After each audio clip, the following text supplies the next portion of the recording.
For those of you who know me, you know I love a great pivot story, and we are going to talk about a great one today. We're going to talk about Surreal Events, a really groundbreaking virtual events company. So stay tuned.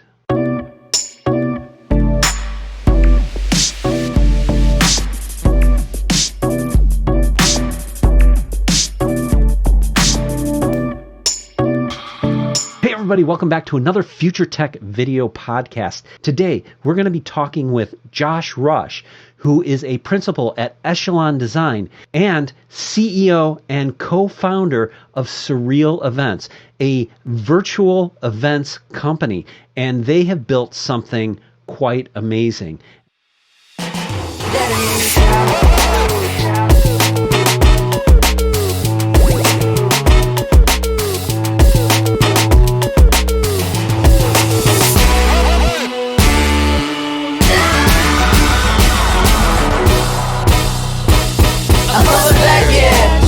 I feel the basic, got me wildin' out. I got a new thing that they don't know about. Got some new bling, let me hear you shout. Baby, we've been through it and we're not the only ones. I'm just living for this moment.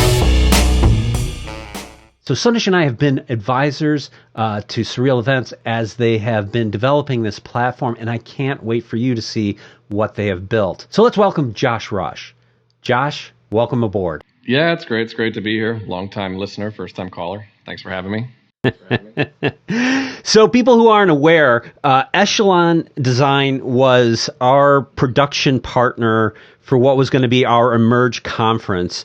And right. Josh was key in that, and we really enjoyed working with you on all of that. Unfortunately, we could not get that to happen because of, global pandemic and whatnot. Yeah.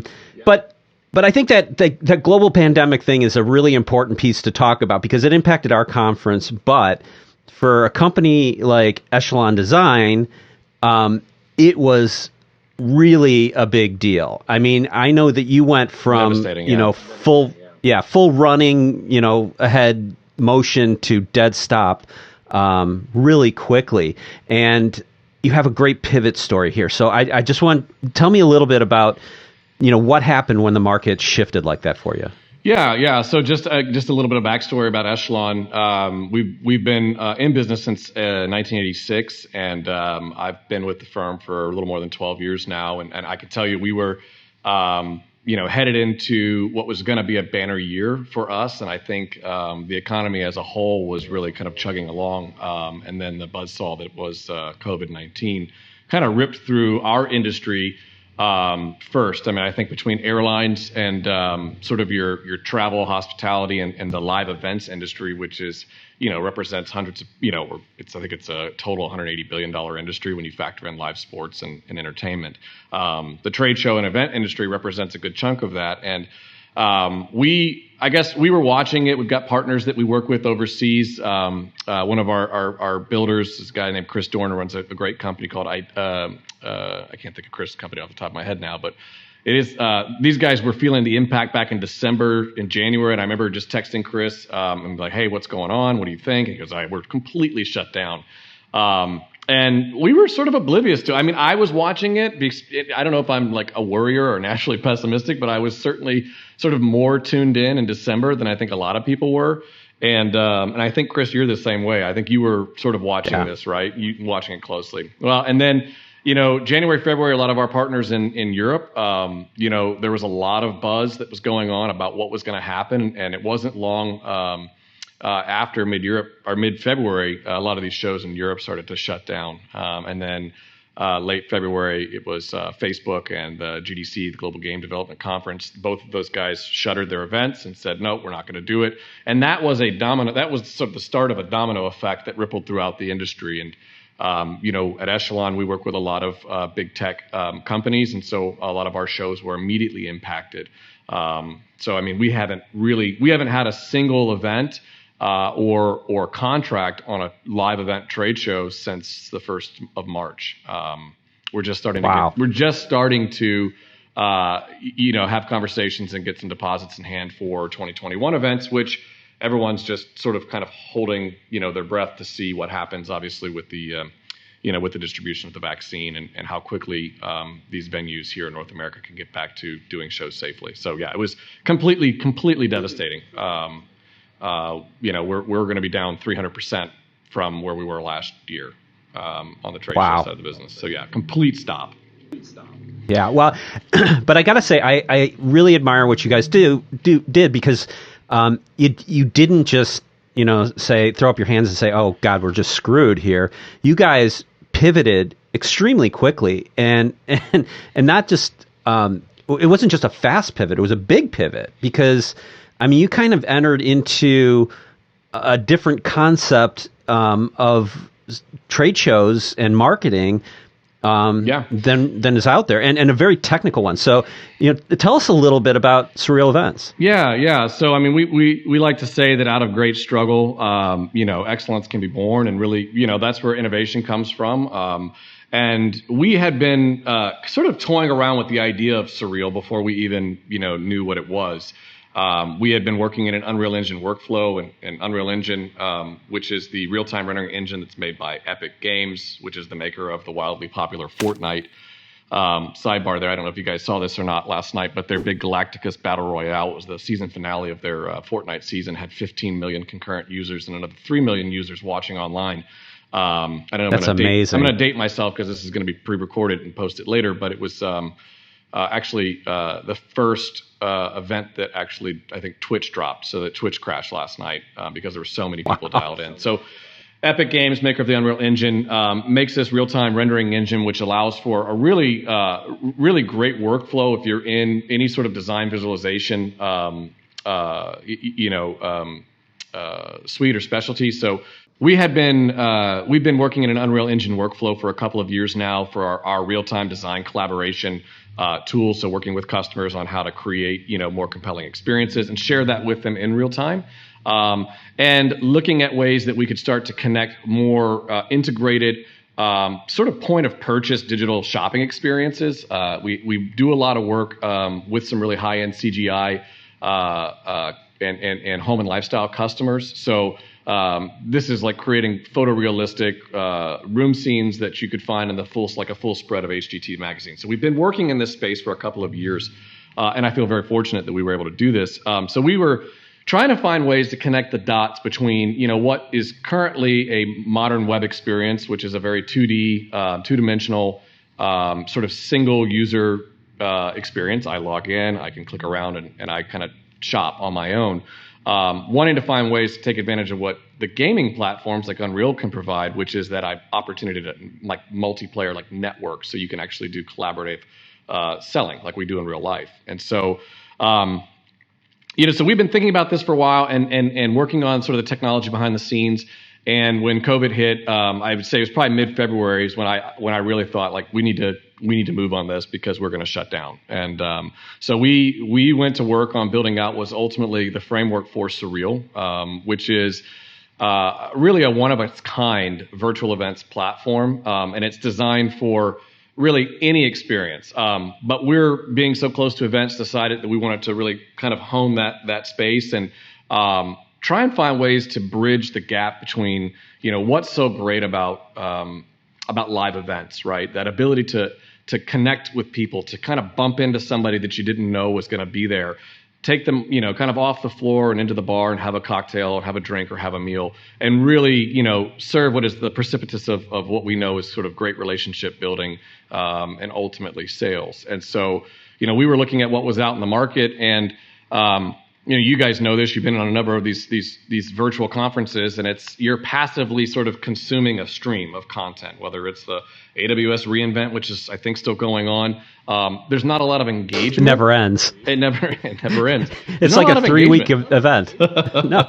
Well, and so we looked at that, and people were already. In the first month of the pandemic, the phrase Zoom fatigue became, as sort of, I guess. What the word I'm trying to think of, but it's like if pivot's the official verb of of COVID, I think Zoom fatigue maybe, right behind it, just because we all feel we're on conference calls all day and we're craving something real. And so we designed Surreal as a platform, really as a service that would allow for people to come into a true 3D environment. You get to create your own avatar. Our system allows you to kind of make it look about as real as you want to yourself, or you could just kind of pick something that looks kind of like you, and you're loaded into an event space online, no download of an app necessary, and from there you can kind of choose your own adventure, right? So there may be a general session or a keynote or breakout going on, but if you and I are sitting down having a kind of an interesting conversation, we can blow it off and say, the hell with it. We're having more fun here. We'll catch up with those just guys like a real trade show. Just like a real trade show, right? We do that a lot. We do that a lot. Yeah. So, I mean, we had to go from, in a very short span of time, go from a real life brick and mortar physical activation, agency, even with our digital marketing capabilities, and really become a software company. And we had to figure that out really fast. And that for me has been probably the most rewarding, thing that I've done in, my career. It's been difficult. It's been tough. We're all, doing with a little less right now because we're scrappy startup mode. But out of that, that's where all the good stuff is. And I think, we've managed to put together a pretty killer team in a very short amount of time. And Surreal's starting to take off. I think the thing that's most impressive to me is, I mean, you've obviously got the digital design chops, right?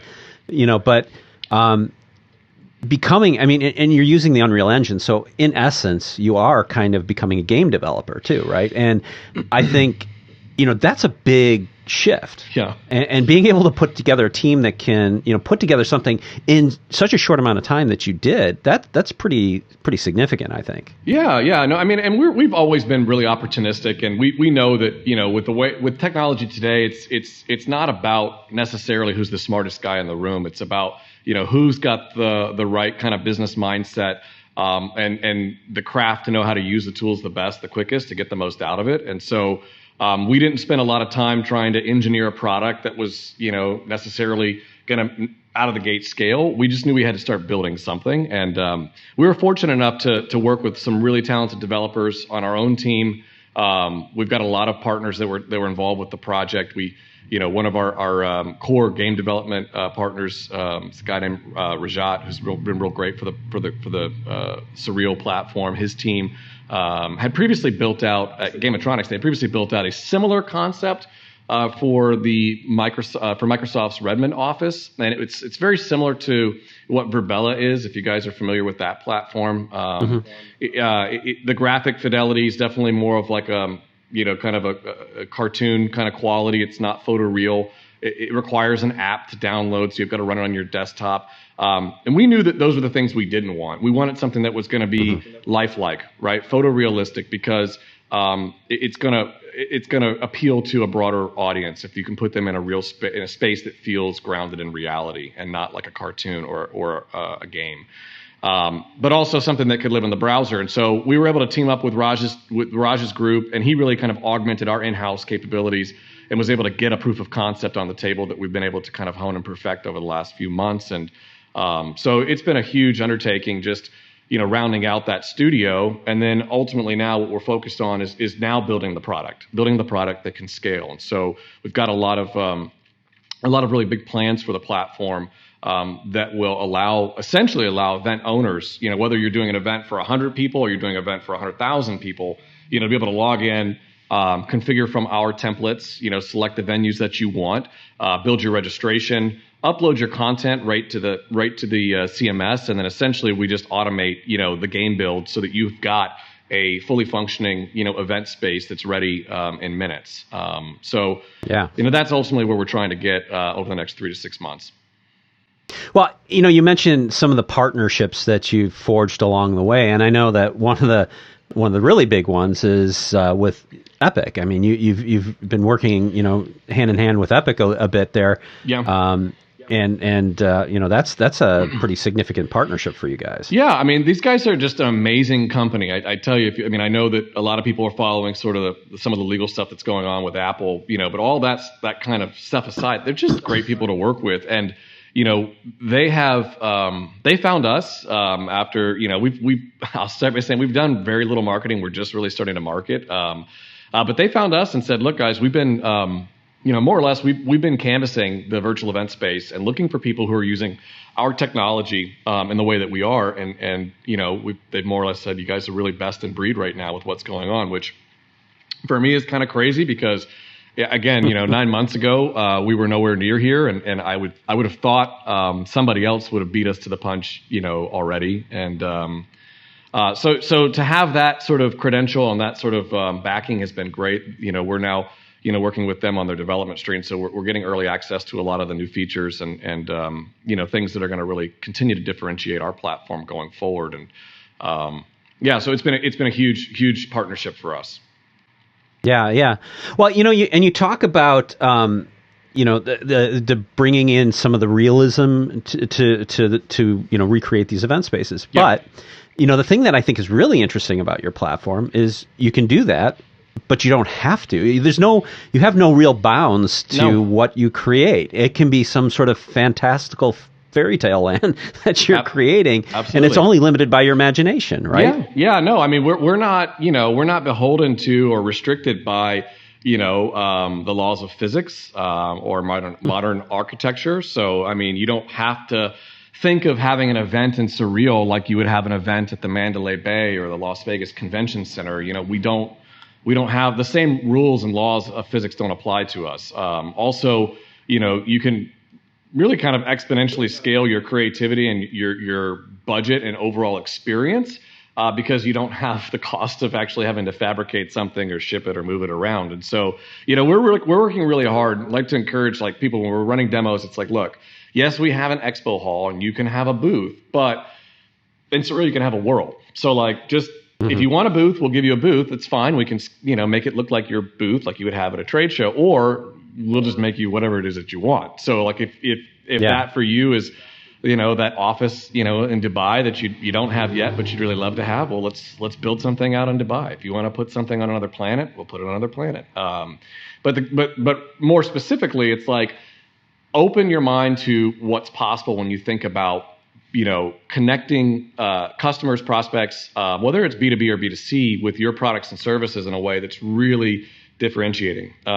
Talking to a large IT, and cloud server-based company last week about, an event that we're doing, and I said, tell me, what would you do?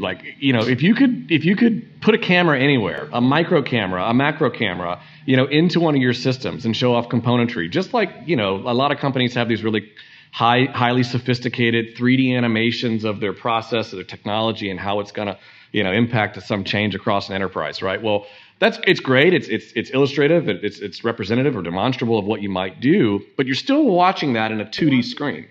So imagine if you can make a film about that same thing and you're one of the characters in that film and you can go explore that world, whatever that thing is. That's where the gaming side of Surreal really is a game changer, in my opinion. It's just hard to get. I don't know if it's hard, but it's that initial hurdle that I think where we're at right now with the technology is getting people beyond that, I'm not a gamer kind of mentality. In fact, anybody who's advising me right now will probably watch this and say you shouldn't call it a game. And I can't help but call it a game because that's what makes it special. Candidly, we're not just Zoom or we're not Microsoft Teams, and nor do we want to be those guys. They're really good at what they do. We want to do something different, and so that's where the fun I think is going to happen. And I think in terms of a runway for this kind of stuff, it's only going. We're just getting started. This is the first of many runways for this technology, and ultimately where and how people experience things online. Well, I got to say, here's where I think is what's really cool. I mean, certainly you can create a trade show event in this platform, and you can have multiple vendors, and they can all have their booths and stuff like that. Sure. But I think where it gets really interesting is kind of like what you were saying. If you have a new product and you want to see inside the product, your trade show could be the product inside the product, and you could do walking tours with your customers of inside the product. Yeah. Or the other thing that's I think really cool about this is, it doesn't have to be related to a trade show. No. This could be, really creating, if you have a product that, is a physical product, you need to be able to see it in real space to understand what it looks like and look around it and look through it and things like that. And this gives you that opportunity. So, I mean, I could see when you build this, activation for a customer, it could be just literally another office for them. That stays up and running all the time, where they can constantly invite customers and clients in to, pitch their wares, right? Yeah, I mean, and that's like, so, and when you say that, we haven't fleshed all these out. There's really kind of three service offerings, three products or service offerings that Surreal will ultimately offer. The first is our events platform, which is meant to be just that, again, platform as a service. Log in, select what you want, upload your content, publish your agenda, and then, we automate your build. So essentially you can push that event in minutes. That's obviously got a ton of potential and reach for lots and value for a lot of different people. Then there's kind of what you were just talking about, which is more like a what we call Surreal meetings, which is more of a Zoom-like product where you've got it running and you can access it anytime. And it becomes that, where it differs, where Surreal meetings will differ from Zoom is, we've got the workspace collaborative, kind of tool sets where you can meet web conference like we're doing right now. You can share screens and collaborate, just like you could there. But you could walk a customer, or a group right out the door and into a showroom space that is an evergreen space, that is a real-time evolving living thing where you can show off, how your stuff, where you fit in the data center, right? How you fit into a supply chain, or a manufacturing facility. These are the kinds of things that, require, some build on the front end, but they become sort of your virtual office, right? It's that showroom space that you just can't, not everybody can get on a plane and fly to your facility and check out your space at any given time, especially now. So that's really fascinating. And that also kind of goes into another thing. We had a call today with a law firm, and they are doing a bunch of recruiting. And so typically that recruiting looks like, some time in the office, and then eventually probably like the last night, if any of you guys were ever recruited by these big tax accounting firms or IT firms, there's always that internship. And then it's like the night out at Ruth's Chris, right? Where it's a big dinner and that's how you get, that's how you sign the deal. Well, they can't do that. And so they want to have like new joiner, spaces so that they can cater to new joiners. And that's, from an HR perspective, it's a whole other kind of, space and a use of Surreal that is there. It's just, as we're talking about all this, it sounds like it could be a lot of things for a lot of people. And I know investors don't want to hear that, but it really is, I mean, it could be a number of things. So it's exciting. Well, Yeah, and I think, we always talk about this because it's very hard to sell a platform. You have to really identify a great use case to sell a platform. And I think you have some really solid use cases here that are really interesting. And I think, you were talking about something there that I think is really interesting. People just can't right now get on a plane and go somewhere and see something. And I think the pandemic has created an economic situation that's challenging as well. And I think that's going to carry on for some time. And I think that's ultimately changing behaviors permanently, right? Yeah. And I think that, there's not going to be as much desire to travel to, things as there has been in the past. I can see, like executive briefings and things like that being done more virtually, going forward, things like that. Yeah. But I can really see, the interesting thing for a lot of our customers is, like, for example, people who were hiring people around offices, they were always stuck in a location, and now they're finding that since they have this virtual capability, they can hire from anywhere, and so it's not like you can service a different set of customers and clientele by not being tied down to a physical location, which I think is a really compelling value proposition. And I could even see, and I don't know if you've had this conversation with them, but I could see, working with architects who must also similarly be struggling because, people are divesting from commercial real estate holdings right now. And so, they're building cool things in CAD programs and things like that could feed directly into what you're doing. So they could build you virtual offices and hand it off. We're going to be doing an event in late January or February. It's in concert with Epic and their architectural engineering design group. It's going to be a really exclusive event for the top designers and architects in the world. And we're going to be, they've built out some really specific, kind of use cases and proof of concepts with some of the top designers in the world, where the same technology that we're using for Surreal, as we're talking about all of these potential relevant applications, has real specific, use case for architects, designers. We're going to be showing off some of they're really, really high-end, real-time collaborative ArcViz or architectural visualization tool sets. So, you're in a building designed by Zaza Hadid and you want to kind of see what your spin on that could be. Well, you can do that right now using the same technology that Epic and Unreal Engine provide. And so we're going to host that event on Surreal. And so it'd be kind of a meta experience, I suppose, because it's a real focused use case of similar technology in a space of, that's using the same technology for a different application. So, that's really cool. You're seeing, automakers, designers. I think, I know that the new Hummer just selected, like GM is rolling out their new Hummer, and they're using Unreal Engine's real-time graphics engine for all of the, in-dash displays. A lot of these design groups have moved away from offline kind of rendering workflows to Unreal, so they can do real-time collaboration, on these large, really kind of long cycle design projects for designing new prototypes for vehicles. So you're starting to see like prototyping happening for product design, and then again, where we fit into that is we've built really a set of collaboration tools.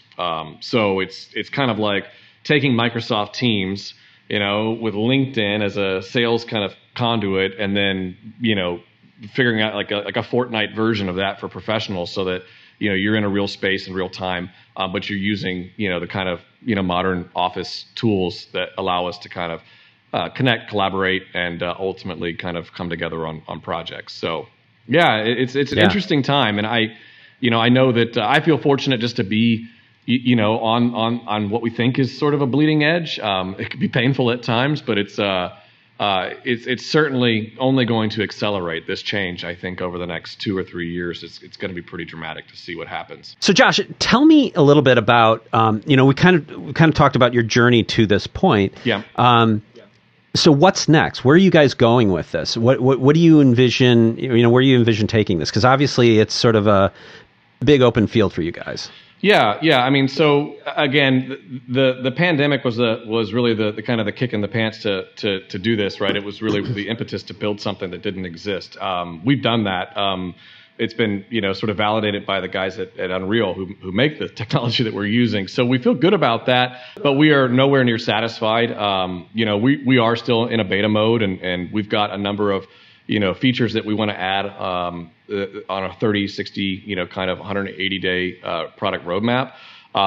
Really building out our Surreal Events platform is priority number one. We want the ability for event owners, agencies, producers, really to view Surreal as an ecosystem and an infrastructure for them to produce their own events.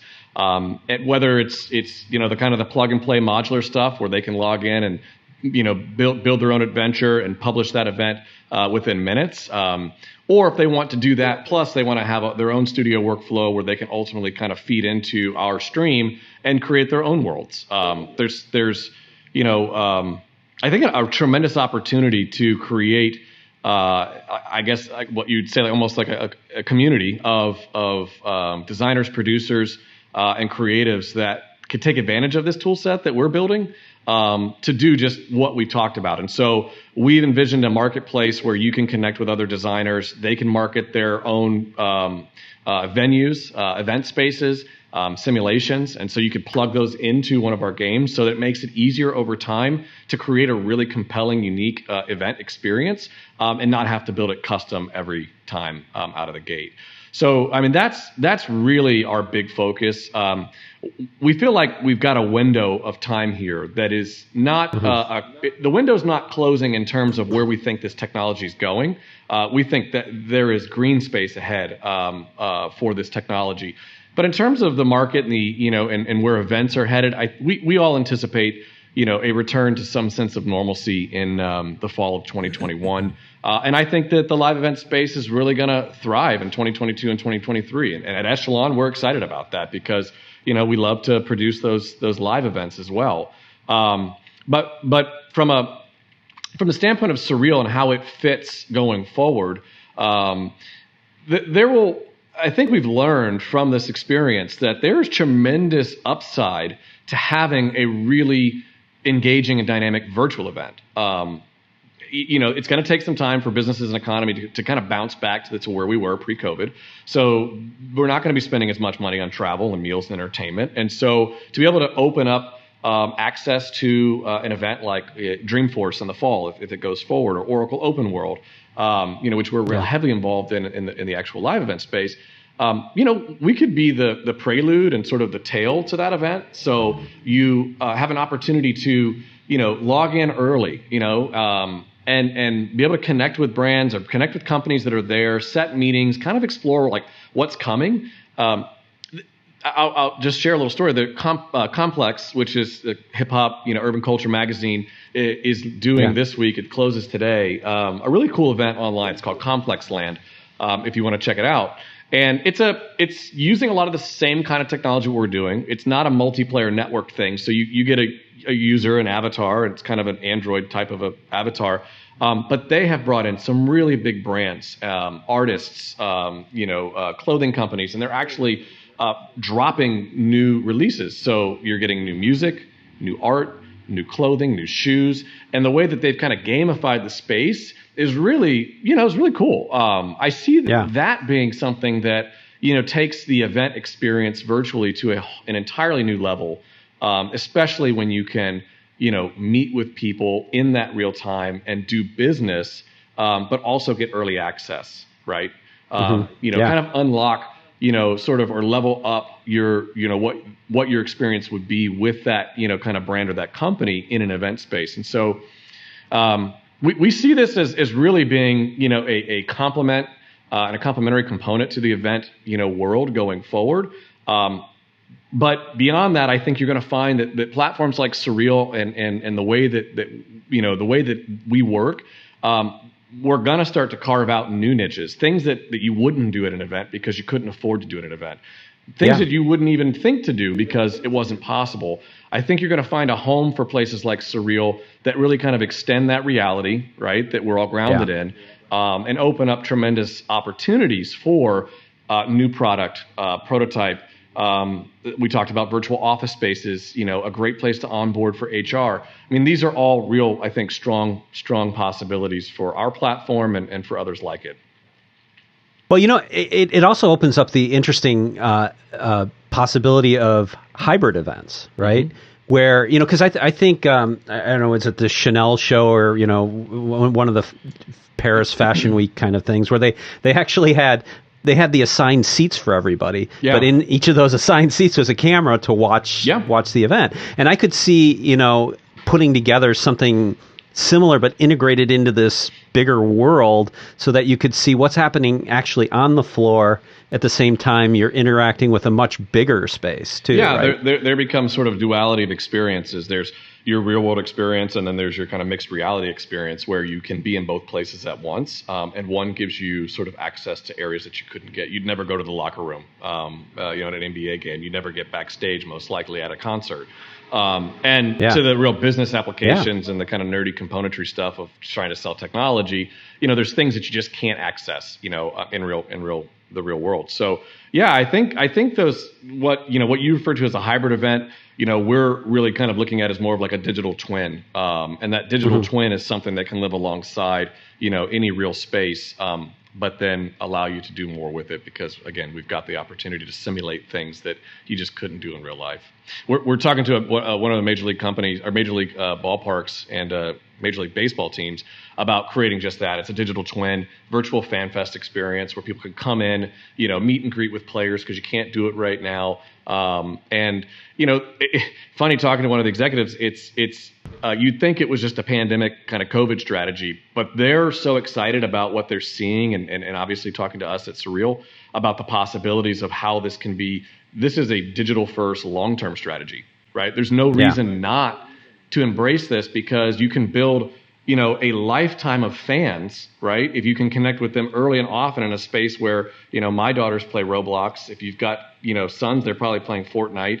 And this is not new. Like, this is going to be the expectation going forward, that if you are a reputable company that wants to be relevant, you're going to need stuff like this, places for people to meet, to work, and to facilitate, because that's what the expectation is. And so it's like, as a long-term digital strategy, it makes all the sense in the world to invest now, because the quality and the fidelity and the experiences are only going to get better. They're only going to become more connected, so that you can go from ballpark to venue to online shop, and that kind of idea of a metaverse, or like what people would think of as Second Life, which is a horrible reference, is not far off. In terms of what we can do in a kind of a smaller scale, even right now. It's not 5 years off technology. It's right now technology.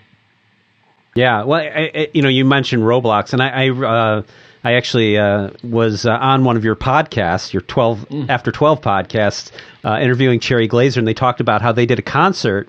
I believe it was in either Minecraft or Roblox. Yeah. We played in Minecraft, so we pre-recorded a live set from my house, and then Minecraft built little versions of us and put us on a stage, and then people came to Minecraft. It was a server and a Discord that people came to, and then they played our live set, and then had our little emojis dancing around the stage. And I mean, it doesn't have to be limited to sports. I mean, there's concerts. There's just so much out there, and this is really early stage. So I guess note to investors, right? Yes, yeah, early stage. Very this is early time stage to get in, right?